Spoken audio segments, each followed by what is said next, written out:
रमता राम जपो रे प्राणी, अब तो सुन ले राम कहानी।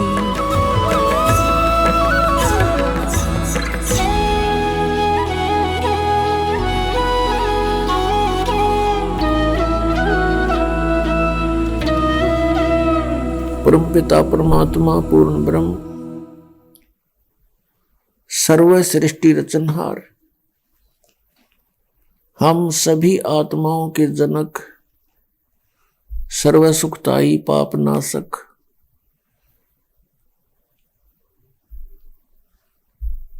सर्व दुखों का निवारण करने वाले, सर्व सुखदाई, ये परमात्मा परम अक्षर ब्रह्म है।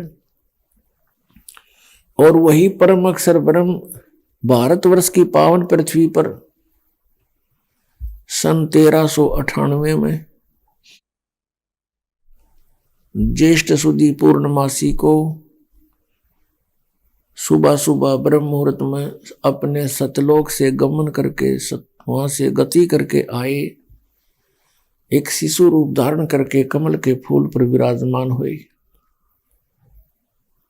काशी शहर से लगभग 4 किलोमीटर की दूरी पर उसमें एक वन था, उसमें एक लहर तारा नामक तालाब था, जिसमें गंगा का जल लहरों के द्वारा उछल उछल कर ओवरफ्लो होकर एकत्रित हुआ करता था।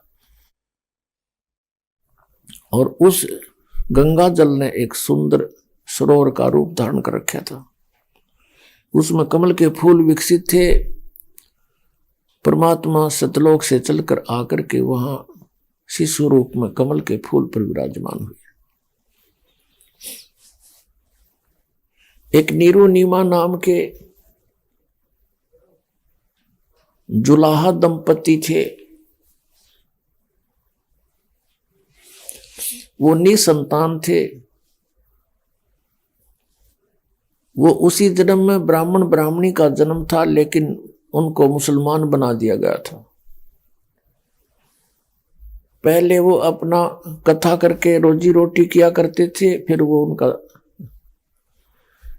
वो बंद हो गया था उनका रोजगार। फिर उन्होंने जुलाहे का कार्य शुरू कर दिया था। उस कार्य को करते भी उन्होंने 20-30 वर्ष हो चुके थे। उस समय वो लहर तारा तालाब पर स्नान करने जाया करते थे, क्योंकि उनको गंगा में स्नान करने से मना कर दिया गया था मुसलमान होने के नाते। फिर वो उस सरोवर में प्रतिदिन स्नान करके आते थे। उस दिन भी स्नान करने के लिए गए तो परमात्मा को वहां कमल के फूल पर पाकर प्रसन्न हुए, बच्चे को घर ले आए। और उस जुलाहे के घर पे परमात्मा की परवरिश की लीला होने के कारण वो जुलाहा कहलाए।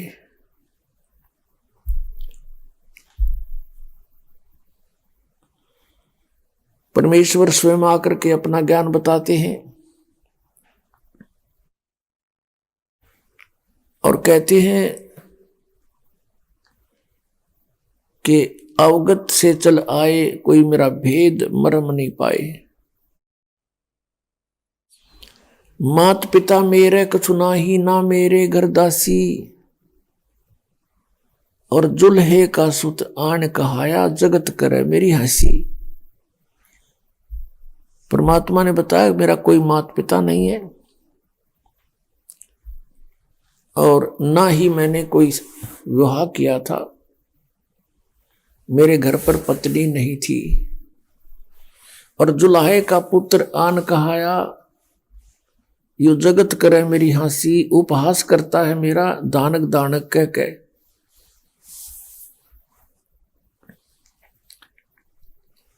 तो पुण्यात्माओं, ये कबीर देव हैं, कबीर साहिब हैं, जो काशी में 120 वर्ष तक रहकर चले गए। और उस परमेश्वर को हम बाल बुद्धि पहचान नहीं सके। और जो हमारे गुरुवर थे वो हमसे भी बाल बुद्धि थे। महिमा की भूख थी उनमें। परमात्मा ने स्वयं आकर उनको समझाने की चेष्टा की, पर वो मानने नहीं, क्योंकि अपनी रोजी रोटी को उन्होंने मुख्य रखा। पुण्यात्माओं, आज वो शुभ दिन है जो इस दास को ये तत्व ज्ञान प्राप्त हुआ, आज वो शुभ दिन है जिस दिन इस दास का आध्यात्मिक जन्म हुआ।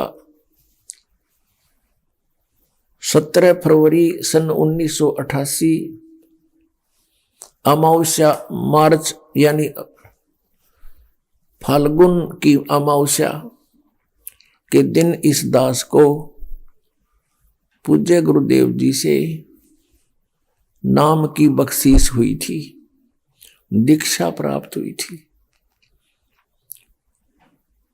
अब परमात्मा की रजा से आशीर्वाद गुरुदेव का, उसी दिन से ऐसी लगन लगी जैसे भूखे को अन्न मिल गया हो, प्यासे को जल मिल गया हो। ऐसी प्रेरणा हुई। जब ये ज्ञान आप समझ में आया तो सोचा कि सबको बता दूं, ढुंढोरा पीट दूं कि एक अनमोल ज्ञान हमारे पास है, हमारे गुरुदेव के पास है। इसी उद्देश्य से जो भी पास बैठता था परमात्मा की चर्चा शुरू कर देते थे। लेकिन नया ज्ञान और नया भगवान किसी के भी गले उतरने को तैयार नहीं था। बहुत समस्या का सामना करना पड़ा। घर में भी विरोध कि नहीं, ऐसा नहीं हो सकता, हम अपने हनुमान जी को नहीं त्याग सकते, हम दादा श्याम जी की पूजा करते हैं, वो कैसे त्यागी जा सकती है। श्री राम, श्री कृष्ण, ब्रह्मा विष्णु महेश से ऊपर कोई पावर नहीं है। पुण्यात्माओं, इतना जटिल काम था ये, सोच भी नहीं सकता ये दास के ऐसा रंग लग जाएगा जो आज लगा दिया भगवान ने। सन 1988 में दास को उपदेश प्राप्त हुआ। जैसे ये दास अन्य भक्तों को समझा बुझाकर इस मार्ग पर लगा करके पूज्य गुरुदेव जी से उपदेश दिलाने के लिए ले जाता था, दीक्षा दिलाया करता था। पुण्यात्माओं, जो ये अनजान व्यक्ति गुरु पद प्राप्त करके महिमा की भूख में अपना भी जीवन नाश कर रहे हैं और अनुयायियों का भी, ये अपने सिर पर भार रख रहे हैं। इस दास ने कभी स्वप्न में नहीं सोचा था कि ये गुरु पद प्राप्त हो। दास को तो अनमोल रत्न मिल गया था, यही आस थी भगवान यहां से पीछा छूटे है। असंग जन्म हो गया हमने, या भटकत्या ने ये ज्ञान हो गया। और इस चीज का विशेष डर रहता इस बात का कि कहीं नाम खंडित ना हो जाए। परमात्मा की वाणी में है कि जैसे माता गर्भ को रख यतन बना और ठेस लगे तो क्षीण हुए तेरे, ऐसे भक्ति जावे। जैसे बहन बेटी माई को गर्भ रहा हो, फिर वो कितनी चिंतित होती है कि कहीं मेरे लाल के, मेरी बेटी के जो पेट में पल रहा बच्चा है, उसको कोई ऐसी ठेस ना लग जा, ऐसी कोई दबाव ना पड़ जा जिससे ये खराब हो जाए। रात्रि के समय भी वो करवट लेते समय भी चिंतित रहती है कहीं बालक पर दाब ना आ जा, और चलते समय भी बड़ी सावधानी से कदम रखती है कि ऊंचे नीचे पर पैर रखा जाए और मेरा बच्चा खराब हो जाए। और ऐसी चिंता करके सावधानी बरत के वो एक लाल प्राप्त कर लेती है। तो यहां परमात्मा कहते हैं जिस दिन आपको उपदेश प्राप्त हुआ, आपके अंदर भक्ति रूपी बीज पड़ गया और आपके अंदर ये भक्ति रूपी लाल तैयार हो रहा है। इसके लिए आपने बहुत सावधानी बरतनी पड़ेगी। उसके लिए क्या सावधानी है? ये जो नियम बताए हैं आपको, ये मर्यादा आपने पालन करनी पड़ेगी अंतिम श्वास तक। और इसमें भक्ति को प्रफुल्लित करने का सबसे आसान फार्मूला है कि भाई जो गुरु बचन पे डट गे रकट गे फंद 84 के। भाई जो गुरु बचन पे डट गे रकट गे फंद 84 के। कट गे फंद 84 के रकट गे फंद 84 के। भाई जो गुरु बचन पे डट गे रकट गे फंद 84 के। वस्तु मिली ठोड़ की ठोड़ मिटगी मन पापी की दौड़। वस्तु मिली ठोड़ की ठोड़ मिटगी मन पापी की दौड़। भरम मिटे मथुरा काशी के। भरम मिटे मथुरा काशी के। इसका सबसे पहला फार्मूला है गुरु जी की आज्ञा का पालन करना चाहिए।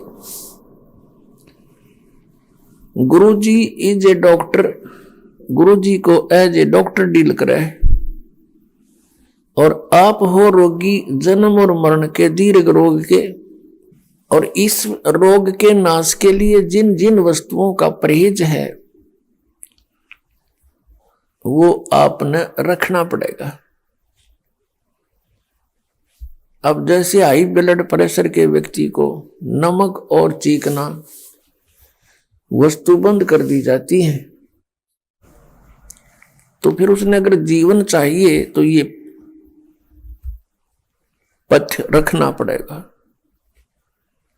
इसी प्रकार परमात्मा कहते हैं नाम बचे और पथ रहे। पथ माने यानी परहेज रखे तो मुक्ति में कोई दिक्कत नहीं आएगी।